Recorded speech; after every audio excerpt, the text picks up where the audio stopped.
দেখো, ডক্টর মোহাম্মদ ইউনূস নিশ্চয়ই আমার পূর্ব পরিচিত। 1972-এ শিকাগোতে একসঙ্গে আমরা মুক্তিযুদ্ধের জন্য খানিকটা কাজ করেছিলাম।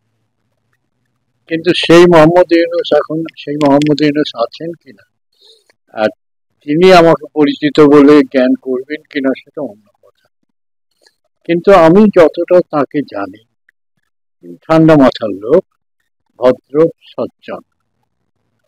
এখন ঠান্ডা মাথার লোক এবং ভদ্র সজ্জন রাষ্ট্রপ্রধান হয়ে কি দাঁড়াবেন, সৈন্যবাহিনী তাকে কতটা সাহায্য করবে, পুলিশ বাহিনীর তো মনোবল ভেঙে গেছে বলে আমার মনে হয়। কারণ এত পুলিশ মারা গেছে, পুলিশকে মারা হয়েছে, দেখলাম মৃতদেহ ঝুলিয়ে দেওয়া হয়েছে পুলিশ। এই মনোবল ভেঙে গেছে। এখন দলগুলোকে তিনি কতটা নিয়ন্ত্রণ করতে পারবেন বা দলগুলো তাকে কতটা নিয়ন্ত্রণ করবে, তার উপর নির্ভর করছে তার সাফল্য। কারণ তিনি তো একনায়ক নন, তাকে সকলের কথা শুনে চলতে হবে, এবং যাদের কথা শুনে চলতে হবে তাদের মেজাজ মর্জি, দেশের জন্য পক্ষে তাদের মতামত, অন্য দেশের সঙ্গে তাদের সম্পর্কে তাদের মতামত, ভারত সম্পর্কে তাদের মতামত, এ সমস্ত তাকে নিশ্চয়ই প্রভাবিত করবে এবং তাকে খানিকটা নিয়ন্ত্রণ করবে। ফলে আমি তার সাফল্যের জন্য শুভেচ্ছা জানাই, কিন্তু তার সাফল্য কতটা তার হস্তগত হবে সে সম্বন্ধে আমার একটু সন্দেহ আছে। তবু আমি শুভেচ্ছা নিশ্চয়ই জানাই, এবং অর্থনীতিও খুব কম বুঝি। আমাকে সবাই জানে শেখ হাসিনার আমি সমর্থক ছিল, এবং তার উন্নয়নের কাজ আমার ভালো লেগেছিল। এখন আমি আশা করব বাংলাদেশের কথা ভেবে, শেখ হাসিনা ব্যক্তিগতভাবে কি হয়েছে সেসব নিয়ে আমি ভাববো না। বাংলাদেশ যেহেতু আমার জন্মভূমিও বটে, আমি ভাববো যে সব উত্তীর্ণ হয়ে এই মারামারি কাটাকাটি, ভাইয়ে ভাইয়ে যুদ্ধ, আমি ধর্মে ধর্মে সংখ্যাগুরুর লড়াইয়ের কথাটা গুরুত্ব দিচ্ছি না। সংখ্যাগুরুর মধ্যেই যে লড়াইটা চলছে, তাতে মানে নিহত হচ্ছে মানুষজন, সেটাও তো বিপজ্জনক, দেশের পক্ষে বিপজ্জনক। ফলে এই সব থামুক, শান্তি প্রতিষ্ঠিত হোক। ছাত্ররা যদি সামনে আসে, একটা আশা আছে, ছাত্রদের মধ্যে শুভবুদ্ধি সম্পন্ন ছেলে মেয়ে অনেক আছে, তারা যদি আসে এবং ডক্টর মোহাম্মদ ইউনূস যদি চেষ্টা করে সকলের সমর্থন নিয়ে, বাংলাদেশ উন্নতির পথে চলবে, এটা আমরা আশা করি। এখন বাস্তবে কি হবে আমি জ্যোতিষেও বিশ্বাস করি না। ওদিকে বাড়বে, এদিকে পশ্চিম বাংলাও খানিকটা ডিস্টার্ব হতে পারে। এটা ঠিকই বলেছেন, ওই তো বললাম মাথা ঠান্ডা লোক, ভেবে চিন্তেই কথা বলেছেন, এবং তিনি আন্তরিকভাবে চেষ্টা করবেন, এটাও আমি আশা করি। কাজেই উনি অসাম্প্রদায়িকতার কথা বলেছেন, আমি শুনলাম, সংখ্যালঘুদের রক্ষা করতে হবে। সব দেশেই এটা সংখ্যাগুরুর দায়, সংখ্যাগুরুকে আমি নিশ্চিন্ত করব। এটা হয় না সবসময়, কিন্তু এই পর্যন্ত তিনি যা বলেছেন সেগুলো তো সঙ্গত, এবং সেটা একটু ভরসা জাগায়। শেষ করবো স্যার, বৈষম্য বিরোধী আন্দোলন সবাই মিলে আন্দোলন করবে, কিন্তু সেই আন্দোলনের মধ্যে কিছু বিক্ষিপ্ত ঘটনা যেগুলো দেখলাম সাধারণ বাংলাদেশিরা মেনে নিতে পারেনি। যেভাবে বঙ্গভবন তাণ্ডব করা, 32 নম্বর ধানমন্ডি জ্বালিয়ে দেওয়া, এটা সাধারণ বাংলাদেশ আমি খুব কষ্ট পেয়েছি এটা। সেখানে আমি কয়েকবার গেছি। বঙ্গভবন জ্বালিয়ে দেওয়া, 32 নম্বর ধানমন্ডি জ্বালিয়ে দেওয়া, মুজিবের মূর্তি ভেঙে ফেলা, তার সঙ্গে মুজিবের মূর্তি ভেঙে ফেলার সঙ্গে আমি অনুমানই করেছিলাম রবীন্দ্রনাথের মূর্তিও ভাঙা হবে। সেটা হয়েছে একদম, মানে নোট বইয়ে যেরকম লেখা থাকে সেটা মেনে। আমার ভয় হচ্ছিল যে এরপরে হয়তো সোনার বাংলা গানটাও বদলাবার দাবি উঠবে, বা রবীন্দ্রসঙ্গীত চলবে না, রবীন্দ্রনাথ পাঠ্য করা চলবে না, এসব দাবি উঠবে।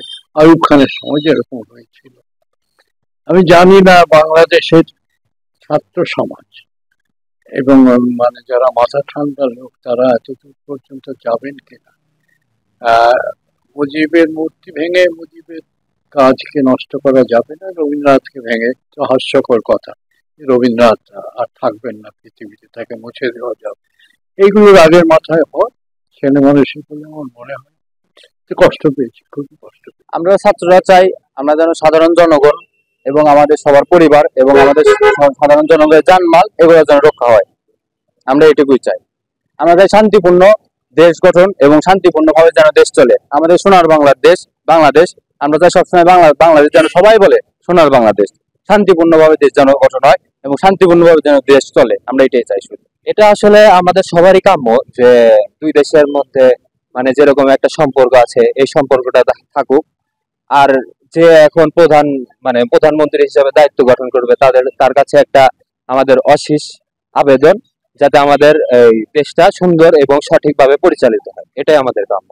আর সবাই যাতে সঠিকভাবে সবাই যাতে ভোটের অধিকার পায়, এটা তার কাছে চাওয়া, তাছাড়া আর আমাদের কোনো কিছু চাওয়া নেই। আমরা বহুত খুশি ডক্টর ইউনূস স্যার যেহেতু আমাদের আন্ডারে এসেছেন, আর উনি যেটাই করবেন আমরা আশা করি যে উনি ভালোর জন্যই করবেন এবং আমাদের দেশ উনি আগে নিয়ে যাবেন। সামনে যেই আসুক না কেন আমাদের দেশটাকে শান্তিপূর্ণ রাখার চেষ্টা করবেন।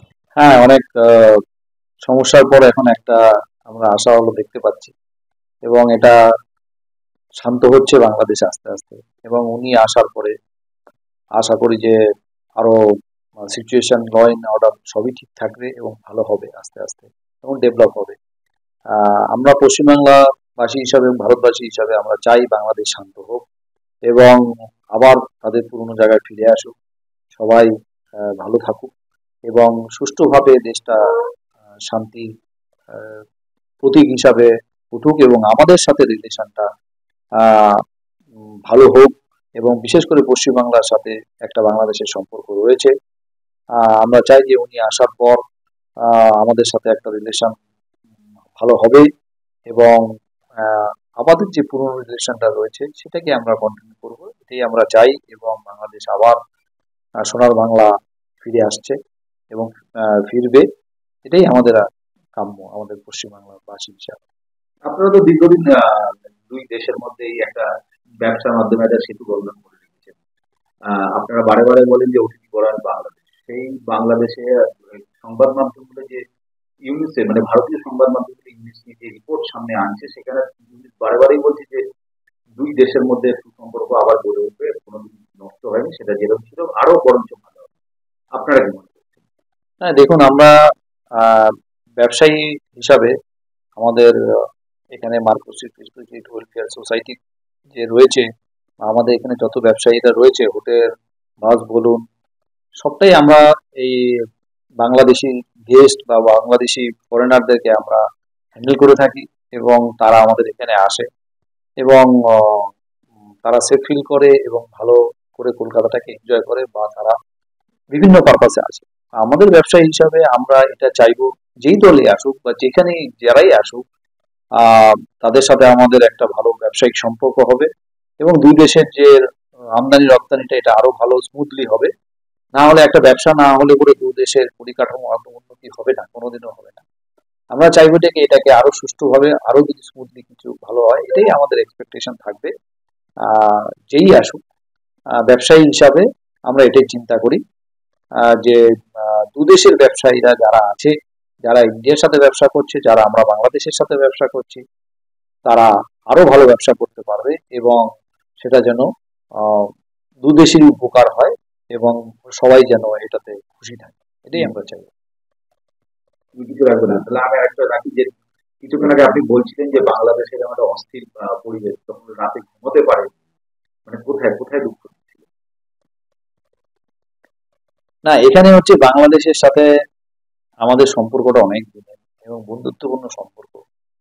সেখানে অনেকের সাথেই আমাদের পার্সোনালি রিলেশন থাকে এবং ব্যবসায়িক সম্পর্ক থাকে, তাদের সুখ দুঃখের কথা ভেবে। এবং তারা এখন একটা অস্থিরতা পরিবেশ সৃষ্টি হয়েছিল বলেই আমরাও চিন্তা করছিলাম যে কত তাড়াতাড়ি সেই জিনিসটা ঠিক হবে এবং তারা সবাই, কেননা পাশের বাড়ির লোক যদি কোনো প্রবলেম থাকে সেই ক্ষেত্রে আমাদেরও একটু অস্থিরতা থাকে এবং হিউম্যান বিং হিসাবে আমি সেটাই চিন্তা করি। এবং আমরা মনুষ্যত্ব, আমরা সবাই মানুষ, তো কারো খারাপ হোক আমরা চাই না, সেই জন্য এই অস্থিরতা এসছিল এবং খারাপ লেগেছিল।